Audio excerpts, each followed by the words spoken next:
Alright, today we're going to try to import some data into Excel, and we're going to do that.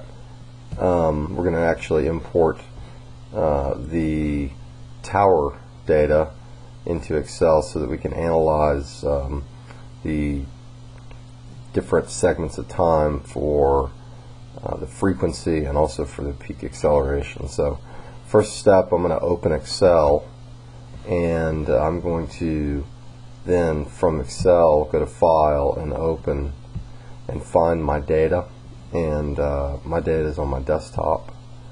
I have to go over here to this window or this button here and open up all files because my data is in a CSV comma delimited file. I've already previously opened this one in Excel, and so you're actually not seeing the full steps that you need to import this.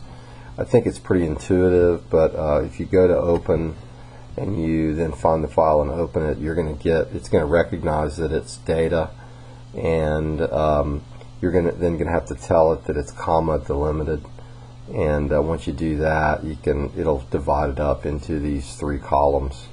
This is quite a bit of data. It's this file itself here is 32,000 rows, so it's probably the biggest data file that you've ever analyzed in high school. The data is time data in the A column, and then in the B column we've got the acceleration outputs from the acceleration sensor, and most of the students put accelerometer A, which is in the B column. It's kind of confusing. Accelerometer A's output, that was from the bottom of the tower, and then they put accelerometer B at the top of the tower.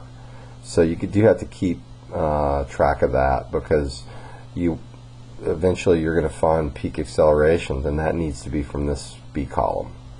So the next step here is we're going to divide this thing up into chunks, and I'm not going to do the whole file, but I'm going to do a few of them. I want to divide this up into 5-minute chunks. I'm sorry, 5-second chunks. So I'm going to go down to the bottom, and I'm going to hit this little icon, and I already hit it, and it inserts a worksheet.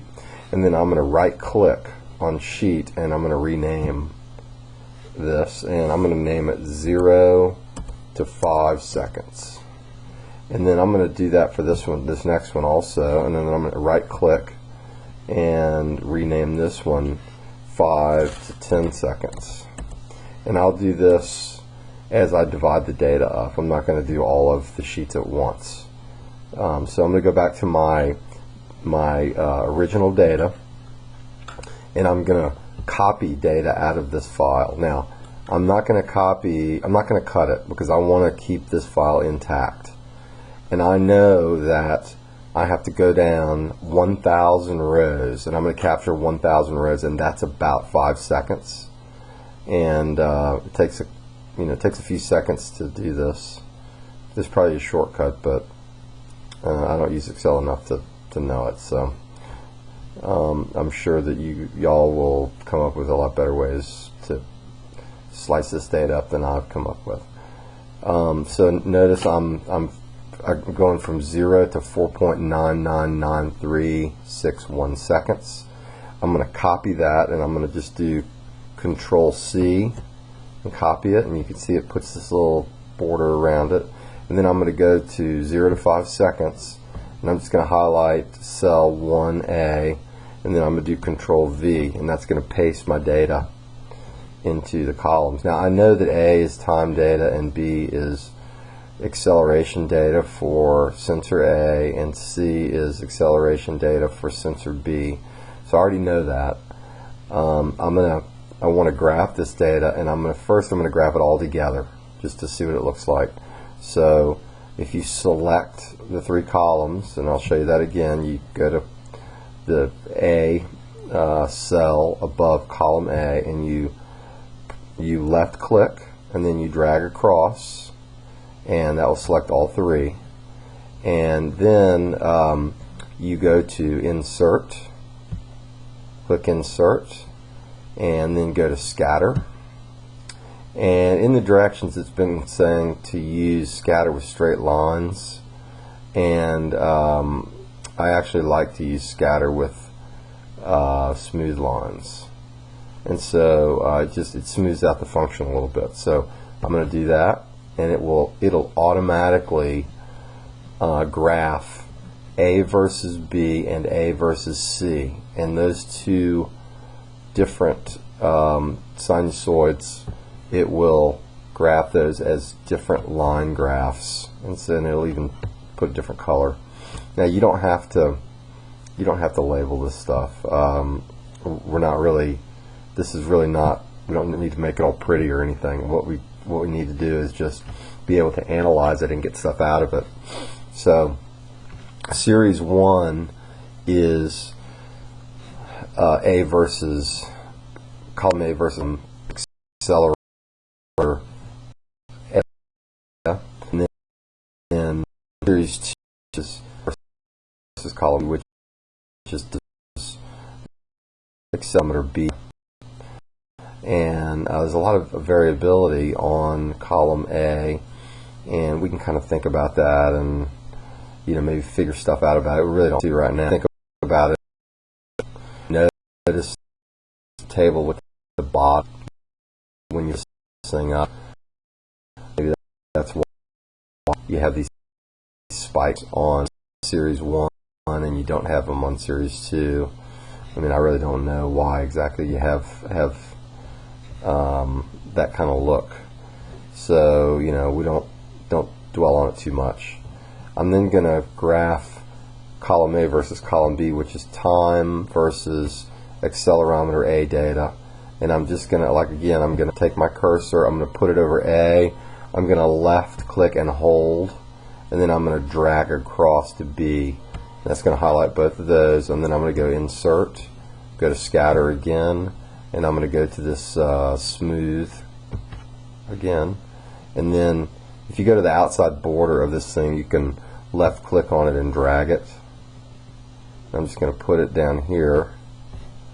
And then if you go over here, you see there's this little couple little dots there. If you line your cursor up there, you'll get this straight line, and that'll allow you to drag this thing over. I kind of want these to be about the same size. I'm going to go ahead and open this window all the way up. And then I need one more. This is series A, so notice it's exactly the same as what this is, but it's just easier to read by itself. I do like to put that first graph there that just kind of shows them overlap together, but eventually I like to have them separate also. Okay, this one's kind of funky because you can't drag this thing across.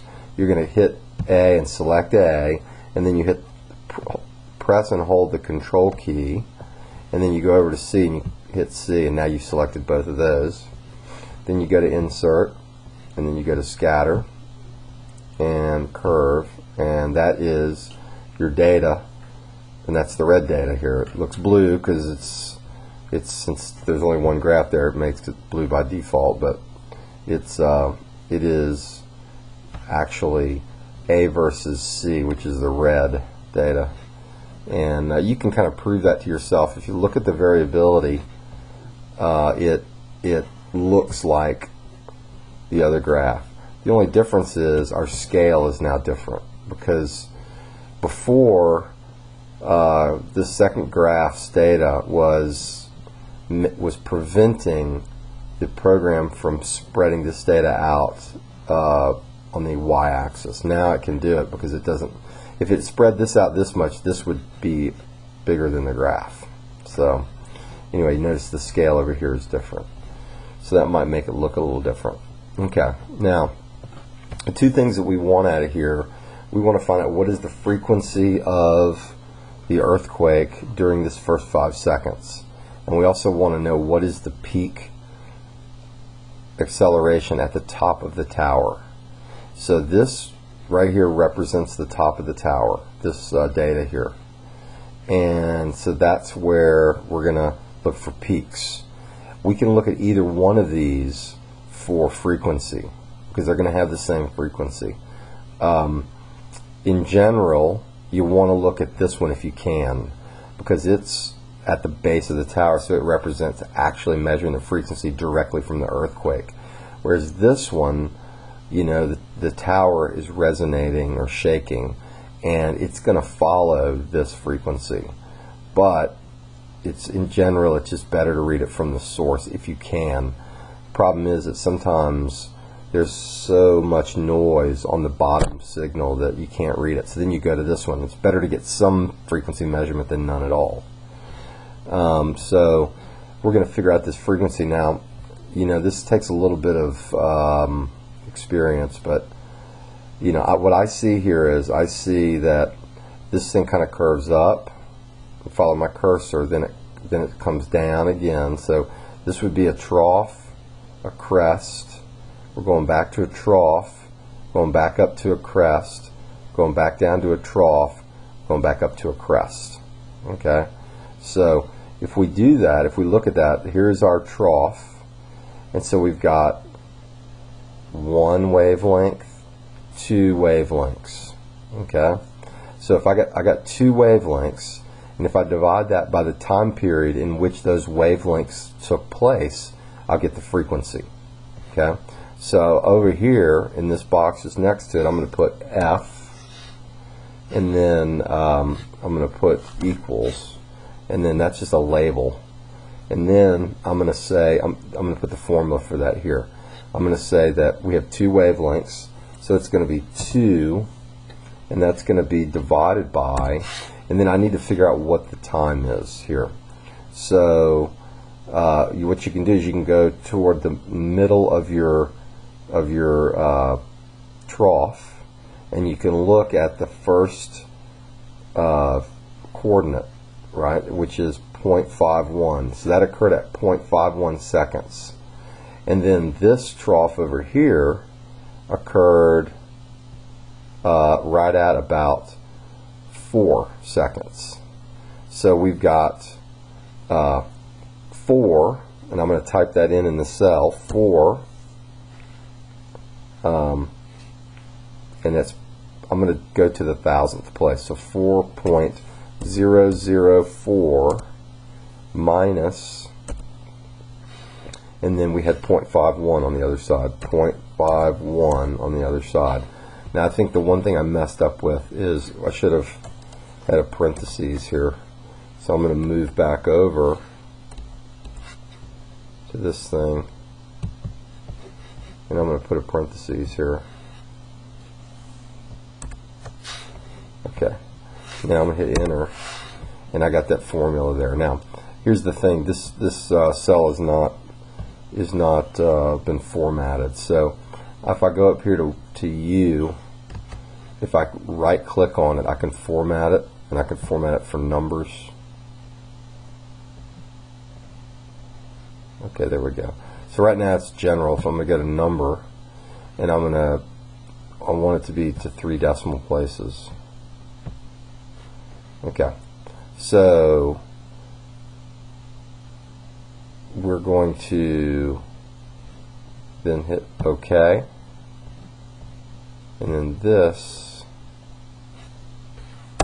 should give us a number. I'm not sure why it's not giving us a number. Huh. Okay, well, I might have to work with that. I'm not sure why it's you know what, I think I need to put an equal sign. That's what it is. You got to put an equal sign in front. Okay, so this is 0.572, and that's hertz. So that is half a hertz, which is kind of where we wanted to start. Okay, now we wanted to know what's the peak amplitude. Okay, that's the peak acceleration. Okay, and I'm just going to read that. So the peak acceleration is going to occur in this graph, and so it looks like, you can just kind of visually see which one the tallest one is. This one looks like the tallest one, and that has a peak acceleration of 0.0491, and that occurred at 2.9 seconds. We really don't care where it occurred. It occurred while the tower was moving with a frequency of 0.572, and the number is 0.0491. We're just going to go to the thousandth place though, so it's 0.049. So I'm going to enter that. 0.049. Okay. And so that's our data. So we've got that recorded, and I'm going to hit save, and I need to save this as an Excel file. I'm going to save it as an Excel workbook, and that's correct. And it won't let you save it as a CSV after you've done this graphing, because that type of file does not support this kind of format. Okay, so now we've done that. Now we're going to go back to existing snow, and we're going to start where we left off, and we're going to go to 10 seconds. So here we go. Takes a couple seconds to get to 10 seconds. Okay. Go back up. Okay. Alright, there's 10 seconds. So I'm going to copy that, Control C. I'm going to go to 5 to 10 seconds. I'm going to click over here on that first cell, Control V. And then I've already got this highlighted. I'm going to go over to Insert, Scatter Plot, and then my straight line with the curve, with the, smooth lines. And I'm going to drag this up here and kind of stretch it out, because I want to show you something. Now there might be another way to do this too, just in the graph, but I'm not sure how to do it. Like I said, I don't use Excel that much, but you can definitely get rid of this space here. You just have to change the data a little bit. So what I'm going to do is I'm going to go over to B, and I'm going to highlight right here at B, and then I'm just going to tap it, and then I'm going to go Insert, and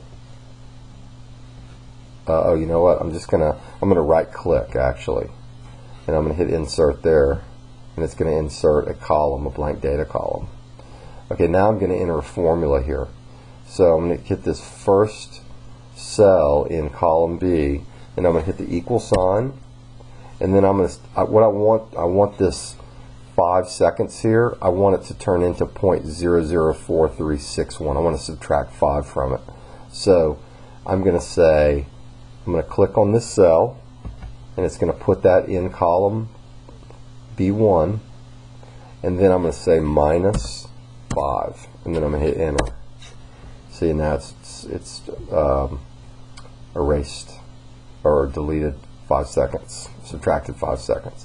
Okay, now I want this formula to be propagated throughout this whole column, and so I'm going to do that by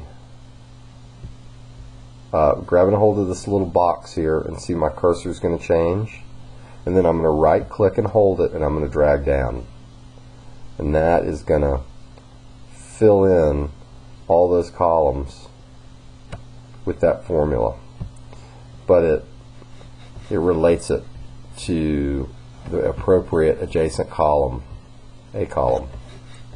Okay, now I'm going to regraph this. I want to show you what it's going to look like. Instead of graphing A, C, and D, I'm going to graph B, C, and D. I'm going to go over here, scatter plot, smooth, and now I have basically the same graph, except I don't have those lines. They're not cool next to it. Okay, and it allows you to stretch the data out more. This is the same data. I'm going to get rid of this graph. We don't need it. And there's delete. So if I hit delete, it should go away. Yeah, there we go. Okay. So I'm going to drag this one up there. And now I need to do my other two graphs. So I'm going to do B and C, insert, scatter, drag this one down. Remember, this is accelerometer A, the base accelerometer.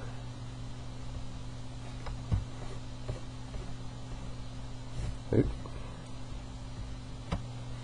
and that's really good. You can really see the variability. You can see the sine wave here. It's really good. Okay, and then what we'll do is we'll then go B, and then I'm going to hit Control on my keyboard, and then I'm going to hit D, and then I'm going to go to Insert. Again, my third graph. And this is accelerometer B data. So I need to go down here.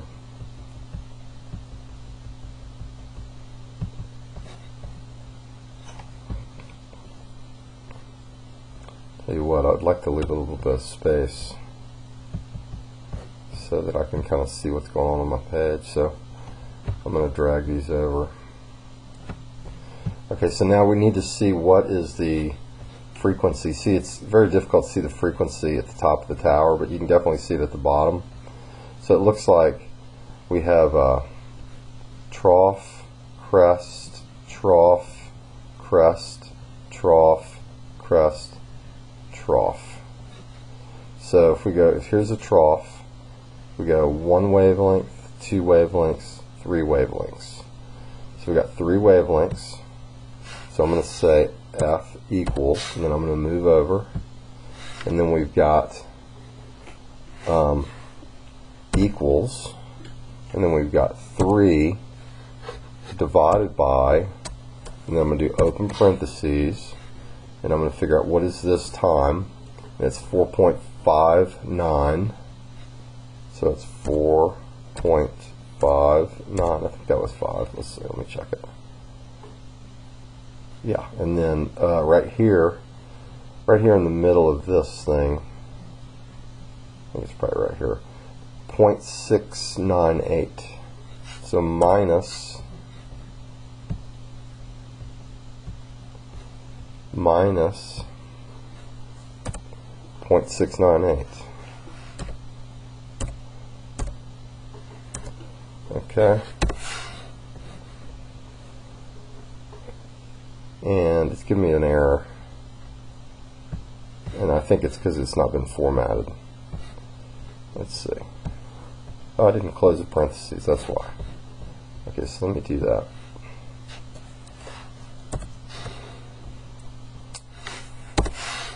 Okay, and that gave me the number. So now I've got 0.77 hertz as my frequency, and then my peak acceleration is going to be the peak on this graph, the bottom graph. So it looks like this is it, and my peak is 0.056. So I'm going to go ahead and write that in, 0.056. Okay, and that concludes the help you get for analyzing the data that you've acquired. Remember, you've got to go through all of this data. So if you break it up into 1,000 rows at a time, if we have 32,000 rows, you'll have 32 of these little pages of these little 5-second increments, which is like 160 seconds. So anyway, good luck, and we'll see you in class.